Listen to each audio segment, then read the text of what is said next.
စီမြူနီရဲ့အသင်းอ่ะဗျာခင်ဗျာအပေါ်သေးသေးမဟုတ်အစိတ်ရှိတဲ့အသင်းပဲဗျာပထမကြော့မှာဘာစီလိုနာကွင်းနူကန်ထိသွားပြီးတော့2စီးနဲ့ဖြုတ်ထားတာဘာစီလိုနာတယောက်ထုတ်ခံလိုက်ရလို့ပါအနီးကပ်ထိသွားလို့ပါဆိုပြီး reason လာမပေးနဲ့ဗျာပြီးခဲ့တဲ့ကိုပါတယ်လေးစီမီဖိုင်နယ်မှာလဲနော်နှစ်ကြော့ပေါင်း4-3နဲ့ဘာကာကိုလောလောလတ်လတ်ဖြုတ်ထားတာအဲ့တော့ပထမကြော့အဝေးကွင်းမှာ2စီးဆိုတဲ့ရလက်နဲ့သွားဖြုတ်ထားတာတော့မှ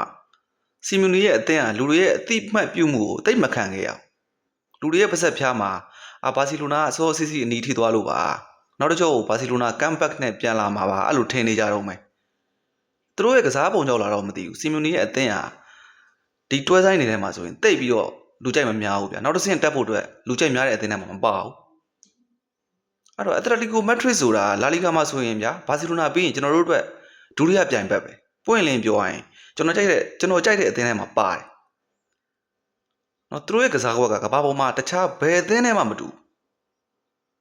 စီမြူနီရဲ့ view ဟာရှင်းတယ်ဗျာကိုကဂိုးအရင်ဆုံးမပေးရအောင်လုပ်တယ်အဲ့ဒီ view ဟာပဲအဲ့တော့ကွင်းတစ်ချမ်းထဲမှာသူတို့ရဲ့ကစားသမား17ယောက်လုံးဗျာပိတ်ဆော့ရင်လည်းဆော့မယ်အဲ့လို view ဟာမျိုး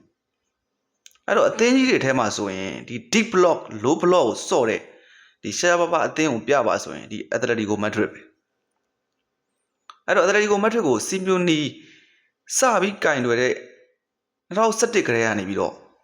ဒီအသင်းကဒီတိုင်းပဲဆော့တာဒီလို low block deep block နဲ့အဲ့လိုပဲဆော့တာအဲ့တော့သူနဲ့ကန်တဲ့အသင်းတိုင်းအတွက်ကတော့တကယ်ကိုစိတ်ပြက်စရာပဲ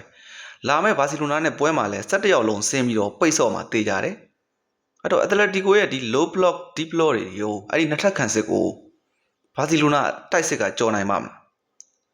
စီမီနူရဲ့အသင်းကရှင်းတယ်ဗျာသူတို့ဘာစီလိုနာနဲ့ချန်ပီယံလိကမ်းမှာဖြစ်တဲ့အတွက်ကြောင့်မလို့ပြီးခဲ့တဲ့စီပီလာနဲ့ပွဲမှာ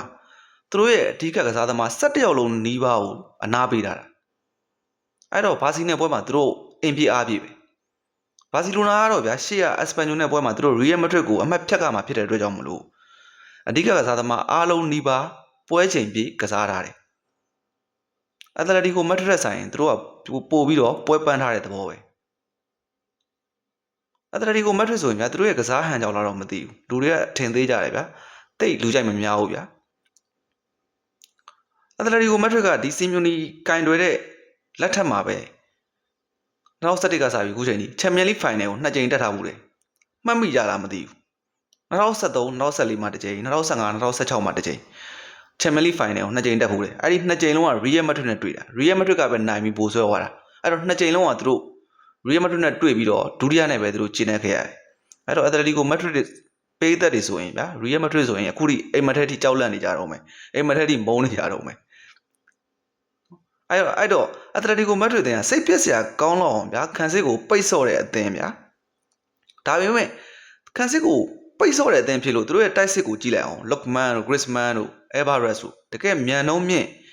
quality player တွေပဲအဲ့တော့မြန်နှုံးမြင့် quality player တွေရှိတဲ့တိုက်စစ်ကိုကောင်တာအတက်ပေါက်လာလို့ရှင်ဘာစီလိုနာခံစစ်ကပွဲချိန်ပြည့်မိနစ်90ထိန်းနိုင်ပါမလားကျွန်တော်ထင်တာတော့မလွယ်ဘူးဗျကောင်တာပေါက်ပြီးတကူတော့ဂိုးသွားရင်တော့ဒီဂိမ်းကလုံးဝပြီးပြီအဲ့တော့ဘောလုံးဝဲတစ်ပွဲဆိုတာဗျာ6တောက်ထဲမှာဘောလုံးကိုမိနစ်90ပြည့်ကင်ထားပြီးကစားဖို့မလိုဘူးဗျာအဓိကတစ်ဖက်အသင်းရဲ့ဂိုးပိုက်ထဲကိုဘောလုံးကြောက်သွားဖို့ပဲဒါမှဂိုးဖြစ်တာလေဗျာအဲ့တော့မိနစ်90လုံးယူ6တောက်ထဲဘောလုံးကင်ထားစရာမလိုဘူးအဲ့တော့ဘာစီလိုနာဖန်တွေကတော့သူတို့ရဲ့အသင်းဟာနောက်တစ်ကြော့မှာကမ်ဖတ်နဲ့အတူအက်တလက်တီကိုအနိုင်ရမယ်လို့သူတို့ယုံကြည်နေကြတယ်ဗျာညီကိုတို့ကဘယ်လိုထင်ကြလဲကွန်မန့်မှာဝင်ရောက်ဆွေးနွေးပေးကြပါအောင်အားလုံးကျေးဇူးတင်ပါတယ်